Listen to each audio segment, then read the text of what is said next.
Good afternoon, sir. Good afternoon, ma'am. Good afternoon. Good afternoon. Please take a seat, Adit. Thank you. In fact, if I get it right, you are Dr. Aaditya Sharma. Yes, sir. Give us a brief introduction, please.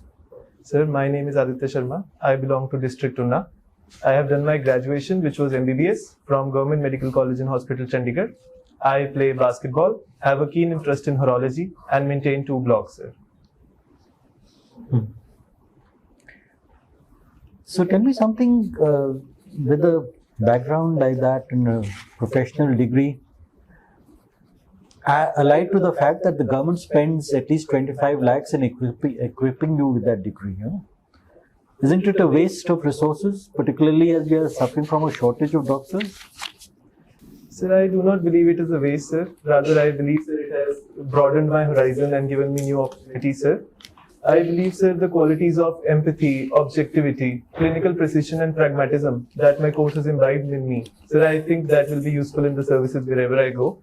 Sir, also I believe the economic spending that the government has done on me, I'll try my best, sir, with my social sector interventions to pay back the society many times. Very good. That's a very noble thought.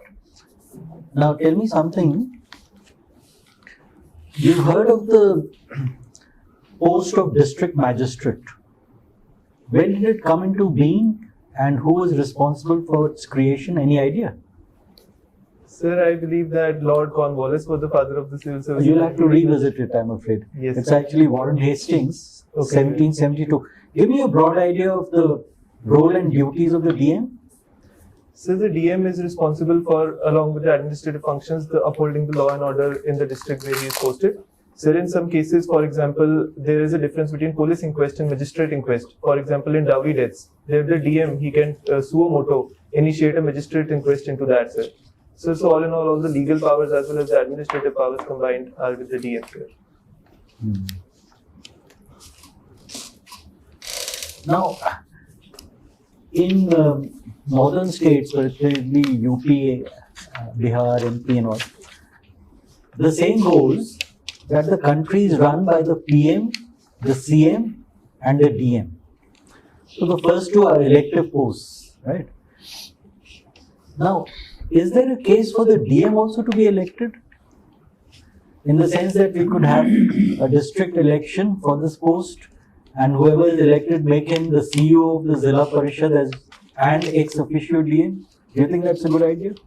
Sir, I believe that will create friction between the locally elected politicians like the MLAs and MPs and the DC, sir. Sir, the district commissioner, sir, he is the implementer of the policies, sir, rather than the one who will be in charge of making the policies, sir. So, sir, in order not to create friction, I think the DC should work within his domain and implement the policies to the best of his ability, sir, rather than expanding beyond the domain. Right. Then let me give you 2 terms, judicial activism and judicial overreach. Can you give me an idea of what these 2 terms stand for? Give me an example of each. Sir, judicial activism refers to where the judiciary suo moto can take cases and try to fill the gap which is left by the legislature and the executive. Yes, very good. As an example? Sir, as an example, for example, the NGT case that happened, sir, that was a judicial activism and, sir, it really helped in the environmental concerns. But, sir, some issues can further spread to judicial overreach. When judicial activism becomes judicial adventurism, so then it becomes judicial overreach. Sir, but the Supreme Court at times also reins itself. For example, there was the case of the increasing garbage in Delhi, wherein the Supreme Court said that it is not our responsibility and the municipal corporation will do it on its own. Similarly, in the LGBTQ case, so the Supreme Court has said that it is not the right power to make a law. No, you are giving examples of where it did not go into judicial overreach. I want you to give me an example of judicial overreach. Sir, I cannot recollect, but I have read many such cases, sir. Okay. There was the decision to ban liquor vends on the highways, near the highways. Yes, sir. That was a case of judicial overreach, sir. Judicial overreach. Thank you. Thank you, Aditya. Thank you, sir. Okay, Aditya, can you tell me there's, a certain state which has tried to, accommodate Ayurveda as a part of its MBBS curriculum. Which is that? I believe it is Madhya Pradesh, though I am not very sure. No, it's actually Haryana. But what do you think about it? What do you think about this move? I believe it is the right step forward. I personally also believe that Ayush should be inculcated with the allopathic medicines. For example, on various medications like chloroquine used for malaria, artemether for malaria, use of turmeric in wound healing, turmeric in colorectal carcinoma, all of these are derived from traditional medicines, ma'am. So I believe now, at present, a study was conducted by WHO, and it was found that 30% of households in India, they depend on the traditional medications. Also, ma'am, WHO has set up the Global Center for Traditional Medicines in Jamnagar in Gujarat. So I believe it is certainly correct that we should inculcate Ayush medications with allopathic to bring into a harmonized system of Indian medicine, ma'am. So in the same, would you say it should be in the same course, or should be, there should be two different streams altogether? Ma'am, I believe there can be two different streams, but they should work hand in hand, ma'am. For example, a separate department of Ayush can be made in the various medical colleges in the country, ma'am. Okay, all right. Do read up on, what the Haryana government is doing and how, they are planning to, go about it. And all right. Okay, there's, sickle cell anemia, which the government has a target, for, eliminating it totally, right? What's the target? The target is to eliminate sickle cell by 2047, ma'am. 2047, right. So what is it? Ma'am, it aims to improve the genetic screening of the population, Right, and ma'am, improve the medication and the treatment protocols, also because it requires a lot of out-of-pocket expenditure. So that is also being decreased. For example, the Sahara scheme of Himachal Pradesh, it also includes rare diseases like Parkinson's and sickle cell anemia. So all in all, the target is to reduce its incidence to 0%. And what's the condition of this disease in Himachal? Ma'am, I'm not aware of the exact percentage, ma'am. Okay, all right. 17 states have a pretty grim, scenario. Okay, anyway, what do you understand by Arogya Maitri? Arogya Maitri. Yeah. By its very name, you can kind of make an informed guess. Yes, ma'am, that we should be, ma'am, we want to be friends to remove the diseases, ma'am. No, Vaccine Maitri suna hai aapne? Yes, ma'am. What's Vaccine Maitri? Ma'am, Vaccine Maitri was, ma'am, to distribute vaccines to various countries as well, ma'am. What kind of countries? Ma'am, for example, in the COVID pandemic, we had distributed vaccines to various countries, ma'am. For the Covishield and the Covaxin, ma'am. So that was under the program. Okay, so Arogya Maitri is about, these were kind of developing countries, right? And Arogya Maitri is about medical supplies to such countries. Yes. All right. Okay, since you appeared for the civil services, so let me ask you something. What do you understand by Global South? Ma'am, Global South is the group of countries, ma'am. We have seen historically that the Global North did the Industrial Revolution first and they got developed earlier. The Global South, ma'am, consists of countries like Brazil, India, South Africa. So these countries are now in the developing phase and they also want equal rights as compared to the North, ma'am. For example, permanent seats in the UNSC and more say in the global organizations like the WTO and the WHO. So, India is. So, what do you think? It's a geographic or is it an economic description? Ma'am, it is both a geographic and a economic system. And ma'am, India can do well in the global G20 summit as being a voice for the global South and ma'am being able to present our points. And what's G20 then? Yes, ma'am. What's G20? Ma'am, G20 is a grouping of developing countries and developed countries together who work together. How many? Ma'am, 19 plus EU. Okay. And when was it formed? Ma'am, I don't recollect when it was formed. 1999. All right. Okay. Okay. Have you heard of? Let me ask you. Nari Shakti Yojana. Nari Shakti Yojana. No, ma'am. I might have read about it, but I cannot recollect right now, ma'am. Okay. And G20 Empower. No, ma'am. Okay. It's about women. So by its sometimes by its very nomenclature you can kind of make out, and this is about soft loans to women entrepreneurs. So what is the Haryana government doing about making women more self-reliant? Ma'am, the Himachal government. Yeah. Ma'am, there is the Mukhyamantri Startup Scheme, wherein the women entrepreneurs will be motivated to start up their own entrepreneurship programs. And there is the Mukhyamantri Swarozgar Yojana. Ma'am, there is the Him Swavlamban Yojana. Okay. And ma'am, in which there will be a subsidy of 30% for startups up to rupees 40 lakh. Okay. Ma'am, then there is the Himachal Pradesh Vocational Skill Education Program.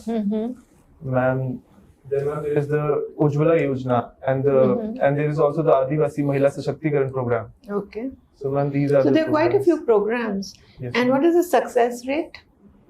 Ma'am, the success rate, I think, ma'am, it is progressing rapidly, but I am Okay. not aware of the exact percentage of progress that it has Okay. made, ma'am. Okay. All right. Okay. Thank you. Thank you, ma'am. Okay, Aditya, let's bring you down to the state level from the national level. Have you read the Himachal budget? Yes, sir. What are the main features in this, main schemes in this one? So first, for the budget, sir, we have allocated rupees 3,300 crore for health. And sir, in that, we have started off with the Himachal Pradesh Adarsh Swasthya Sanstha in each of the tehsil of Himachal Pradesh, wherein 137 lab tests will be conducted. Sir, 50 crore has been allocated for PET scans in various hospitals of Himachal, IGMC, Shimla, RPGMC, Tanda and Nahan. Sir, 50 bedded critical care hospitals will be set up in each of these hospitals. Okay, so I've understood that you've read the details. Now tell me, let's analyze the whole thing. Out of the, what is the total amount of the budget approximately? The total amount is, sir, the spending will be, revenue receipts. sir, around rupees, sir, total budget spending is around, sir, rupees 52,000 crores. Sir. How much is it on the salaries of employees? Sir, around 58% of the expenditure is committed, sir. To the salary of employees. And what about pensions? Sir, 3,000 crores, sir. No, percentage wise.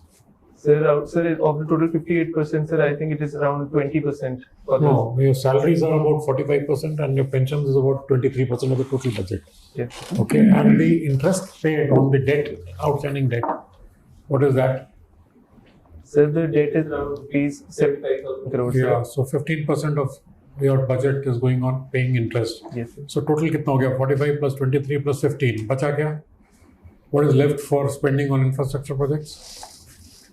Sir, around 20-25%. 15%. Yes, sir. So everybody living in Himachal is paying a lot of tax just to support, 136,000 employees of the government of Himachal Pradesh. What do you expect from the government after paying taxes? That they'll build, roads for you, they'll build internet, to give you internet facilities, all kinds of things, health, medicine, medical colleges and all that.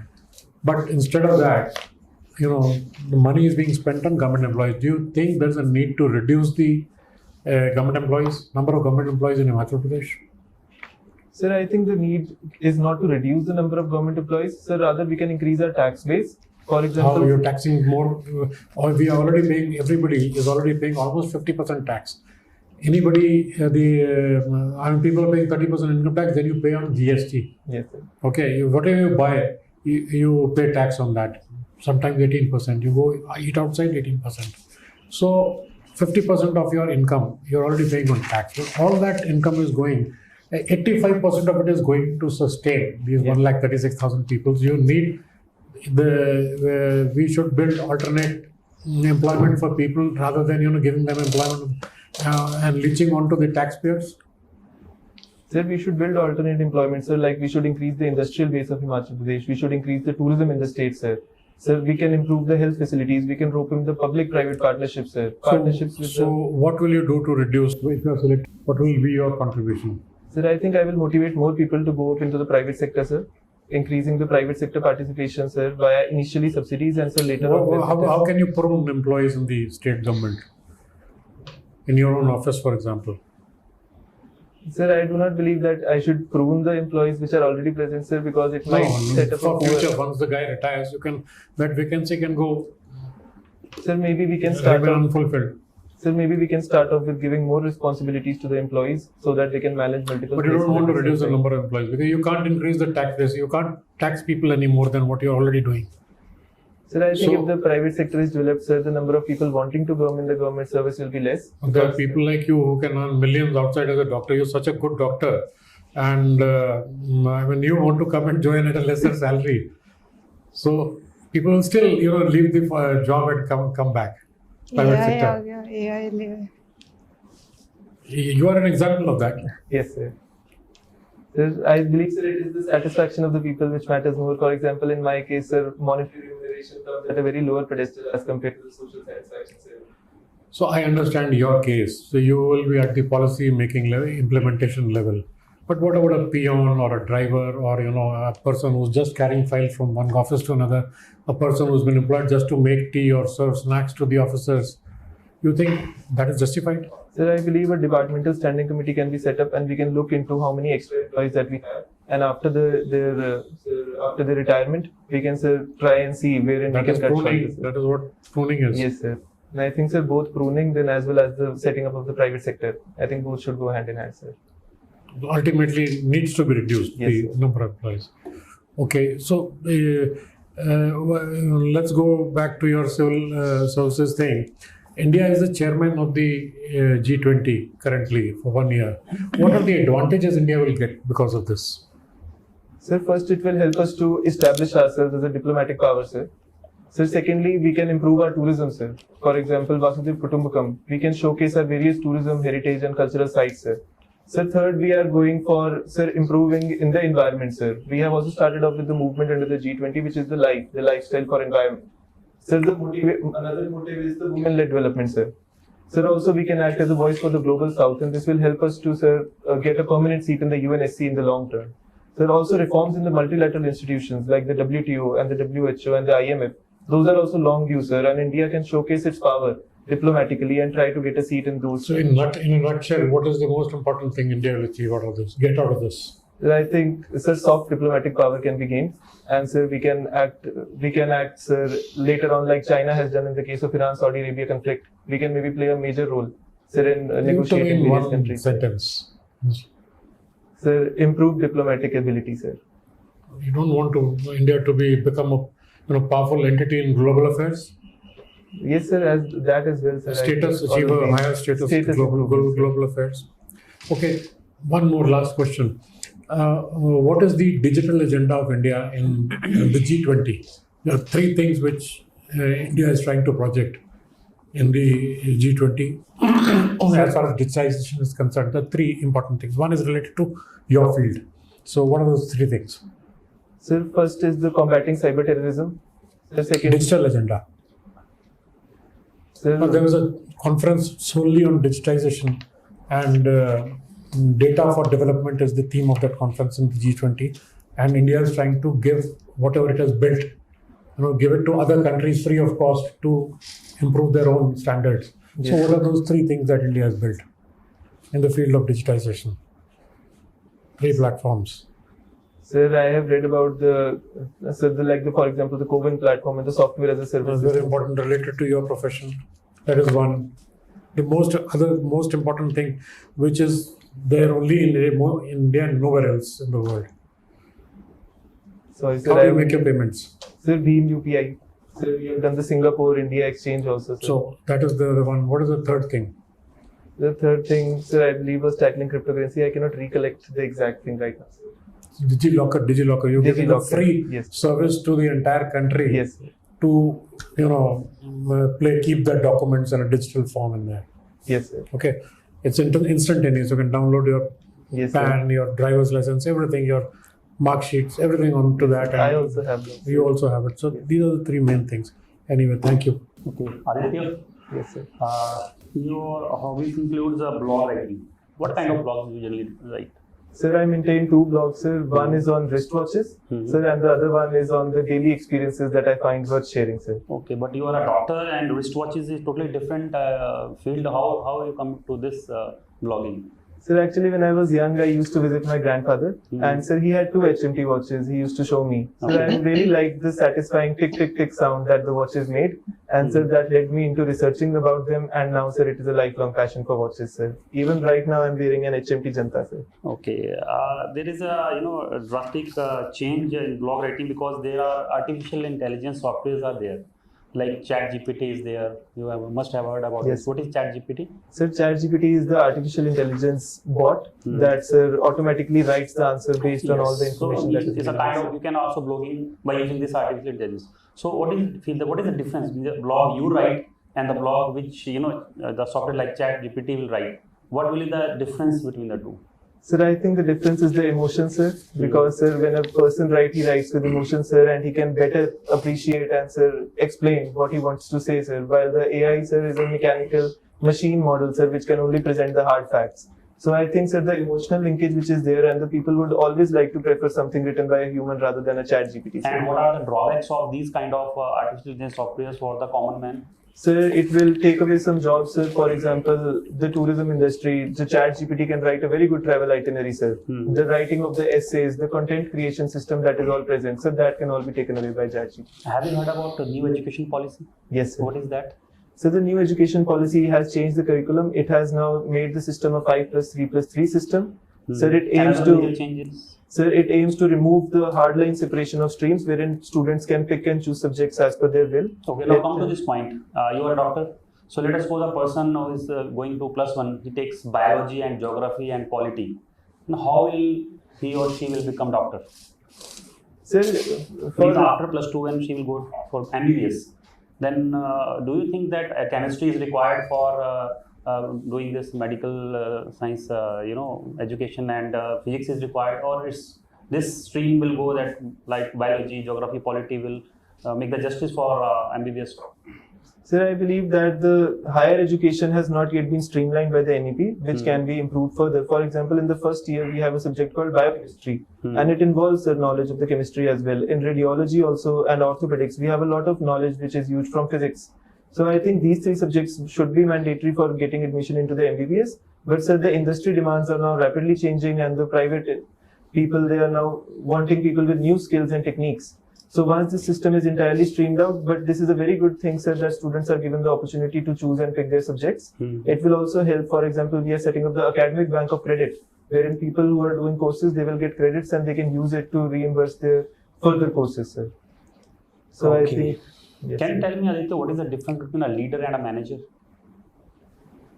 Sir, a leader is one who, sir, inspires the people. He leads the people forward, sir, by setting by his own example. Whereas the role of a manager is limited to monitoring his employees and seeing that they function efficiently. And what kind of person you are, a leader or a manager? Sir, I believe I can be an efficient fusion of both, sir. I can participate in both the roles because a managerial role can require leadership roles, while leadership roles can also require managerial What are the positions. 3 qualities of a leader you should have for while going in administration? Sir, I believe confidence, honesty, and ethicality, sir. And along with that, sir, I also believe that he should have the power to be able to motivate his peers, sir. Okay, you have also written in your DAP that the grassroots level problems and realities you know because you have grown and brought up in the village. So what are the major problems of grassroots level which you have mentioned here? So what do you feel that what are the 2-3 any important grassroots level problems which you feel you have seen in your area? Sir, first is the gross enrollment ratio at the higher levels of institutions, sir. For example, we have very good education from the primary level, but at the higher level, it peters out to around only 26%, sir. Then, sir, second issue is the agriculture. Sir, the irrigation facilities are not very good at most of the places, sir. So at that time, the crops suffer very greatly, and the weather-based crop insurance, although the scheme has been released, but it is yet to be realized to the remotest corners of the places, sir. Sir, third is the health. Because the PHCs are very far and few between, sir. Only around 4,000 PHCs are there in the entirety of Himachal, and at times, sir, the positions are really vacant. So I think all these 3, sir, agriculture, education, and health, these are the grassroots problems, along with gainful employment, which has now become a very big factor in Himachal Pradesh with 9.2% unemployment rate, sir. So these are the Your hobbies issues. includes reading fiction also. Yes, sir. What are the qualities you have inculcated after reading these fictions? Sir, I think it has broadened my mind, sir, to be able to inculcate new things, sir. For example, fiction creates a new world altogether, and we can get into that. It also helps me to relax, sir, when I'm reading. The recent novel I read, which was, sir, Fountainhead by Ayn Rand, in that, sir, there were 2 architects.